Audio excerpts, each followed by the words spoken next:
Allow me to start this talk with a question to everyone. You know that all over the world, people fight for their freedom, fight for their rights.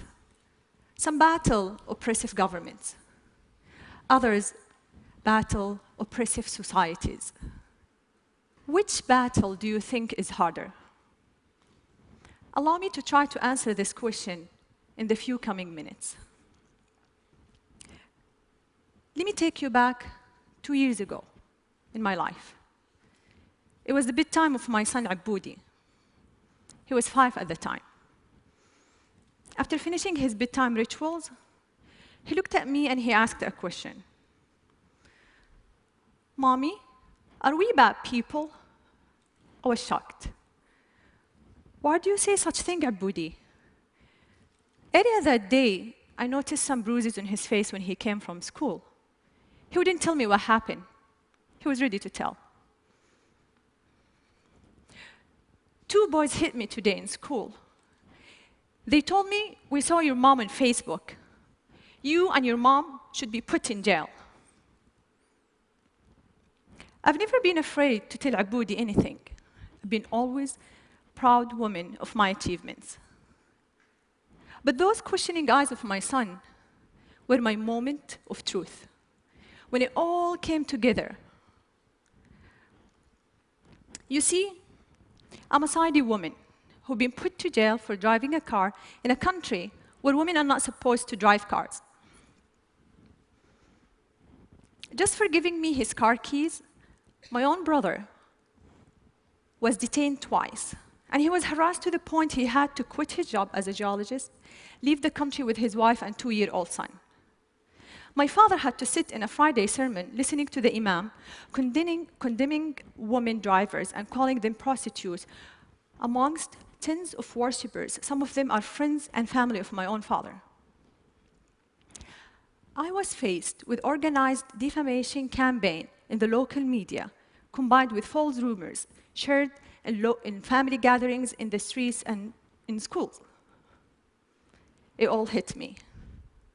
It came into focus that those kids were not meant to be rude to my son. They were just influenced by the adults around them. And it wasn't about me. And it wasn't a punishment for taking the wheel and driving a few miles. It was a punishment for daring to challenge the society's rules. But my story goes beyond this moment of truth of mine. Allow me to give you a very briefing about my story. It was May 2011, and I was complaining to a work colleague about the harassments I had to face trying to find a ride back home, although I have a car and international driver's license. As long as I know, women in Saudi Arabia have been always complaining about the ban. But it's been 20 years since anyone tried to do anything about it, a whole generation ago. He broke the good bad news in my face. But there is no law banning you from driving. I looked it up, and he was right. There was an actual law in Saudi Arabia. It was just a custom and traditions that are enshrined in rigid religious fatwas and imposed on women. That realization ignited the idea of June 17, where we encouraged women to take the wheel and go drive. It was a few weeks later, we started receiving all these men walls will rape you if you go and drive. A courageous woman, her name is Najla Hariri. She's a Saudi woman in the city of Jeddah. She drove a car and she announced, but she didn't record the video. We needed proof. So I drove. I posted a video on YouTube. And for my surprise, it got hundreds of thousands of views the first day. What happened next? Of course, I started receiving threats to be killed, raped, just to stop this campaign. The Saudi authorities remained very quiet. That really creeped us out. I was in the campaign with other Saudi women and even men activists. We wanted to know how the authorities will respond on the actual day, June 17, when women go out and drive. So this time I asked my brother to come with me and drive by a police car. It went fast. We were arrested, signed a pledge not to drive again, released, arrested again. He was sent to detention for 1 day, and I was sent to jail. I wasn't sure why I was sent there, because I didn't face any charges in the interrogation. But what I was sure of my innocence, I didn't break a law. And I kept my abaya. It's a black cloak we wear in Saudi Arabia before we leave the house. And my fellow prisoners kept asking me to take it off.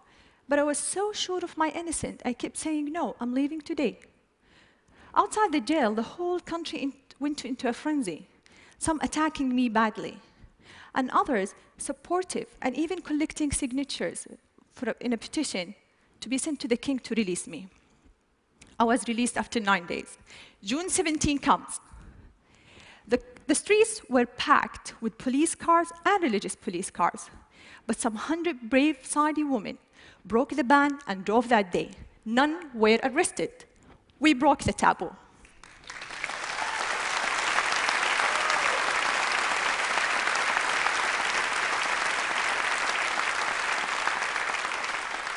So I think by now, everyone knows that we can drive, or women are not allowed to drive in Saudi Arabia, but maybe few knows why. Allow me to help you answer this question. There was this official study that was presented to the Shura Council. It's the consultative council appointed by the king in Saudi Arabia, and it was done by a local professor, a university professor. He claims it's done based on a UNESCO study. And the study states, the percentage of rape, adultery, illegitimate children, even drug abuse, prostitution in countries where women drive is higher than countries where women don't drive. I know, I was like this, I was shocked. I was like, we are the last country in the world where women don't drive. So if you look at the map of the world, that only leaves two countries, Saudi Arabia and the other society is the rest of the world. We started a hashtag on Twitter mocking the study, and it made headlines around the world. And only then we realized it's so empowering to mock your oppressor. It strips it away of his strongest weapon, fear. This system is based on ultra-conservative traditions and customs, deal with women as they are inferior, and they need a guardian to protect them. So they need to take permission from this guardian, whether verbal or written, all their lives. We're minors until the day we die. And it becomes worse when it's enshrined in religious fatwas based on wrong interpretation of the Sharia law or the religious laws. What's worse, when they become codified as laws in the system, and when women themselves believe in their inferiority, and they even fight those who try to question these rules. So for me, it wasn't only about these attacks I had to face. It was about living two totally different perceptions of my personality, of my person. The villain back in my home country, and the hero outside. Just to tell you, two stories happened in the last 2 years. One of them is when I was in jail. I'm pretty sure when I was in jail, everyone saw titles in the international media, something like this. During these 9 days I was in jail. But in my home country, it was a totally different picture. It was more like this. Manal al-Sharif faces charges of disturbing public order and inciting women to drive. I know. Manal al-Sharif withdraws from the campaign. It's okay. This is my favorite. Manal al-Sharif breaks down and confesses foreign forces incited me. And it goes on, even trial and flogging me in public. So it's a totally different picture. I was asked last year to give a speech in Oslo Freedom Forum. I was surrounded by this love and support of people around me, and they looked at me as an inspiration. At the same time, I flew back to my home country. They hated that speech so much, the way they call it a betrayal to the Saudi country and the Saudi people. And they even started a hashtag called Oslo Traitor on Twitter. Some 10,000 tweets were written in that hashtag. While the opposite hashtag, Oslo Hero, there was like a handful of tweets written. They even started a poll. More than 13,000 voters answered this poll, whether they considered me traitor or not after that speech. 90% said yes, she's a traitor. So it's these two totally different perceptions of my personality. For me, I'm a proud Saudi woman, and I do love my country. And because I love my country, I'm doing this. Because I believe a society will not be free if women of that society are not free.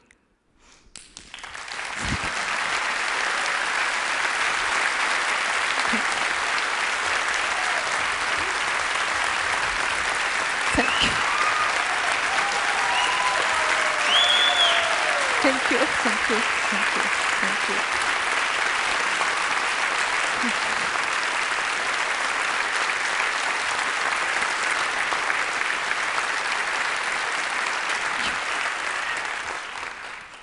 Thank you. But you learn lessons from these things that happen to you. I learned to be always there. The first thing I got out of jail, of course, after I took a shower, I went online. I opened my Twitter account and my Facebook page. And I've been always very respectful to those people who are opening to me. I would listen to what they say. And I would never defend myself with words only. I would use actions. When they said I withdraw from the campaign, I filed the first lawsuit against the General Directorate of Traffic Police for not issuing me a driver's license. There are a lot of people also, very big supporters, like those 3,000 people who signed the petition to release me. Like, we sent a petition to the Shura Council in favor of lifting the ban on Saudi women.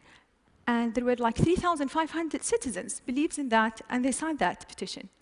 There are people like that. I just showed some sample who are amazing, who are believing in women's rights in Saudi Arabia and trying, and they're also facing a lot of hate because of speaking up and voicing their views.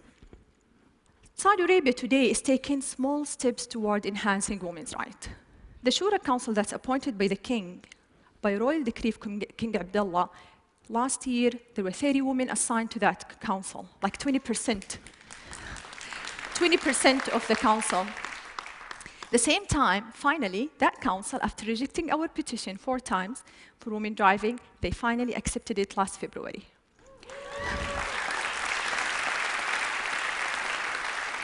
After being sent to jail, or sentence lashing, or sent to a trial, the spokesperson of the traffic police said, we will only issue traffic violation for women drivers. The Grand Mufti, who is the head of the religious establishment in Saudi Arabia, he said it's not recommended for women to drive. It used to be haram, forbidden by the previous Grand Mufti.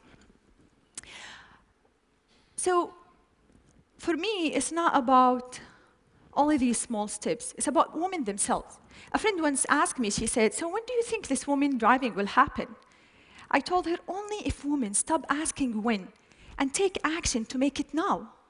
So it's not only about the system, it's also about us women to drive our own life, I'd say. So I have no clue, really, how I become an activist.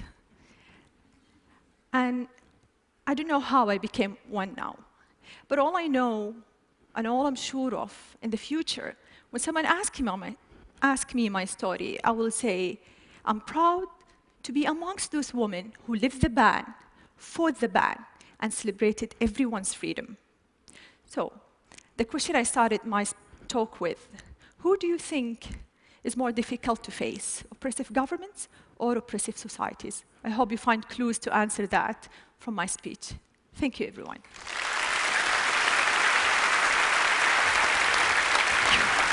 Thank you.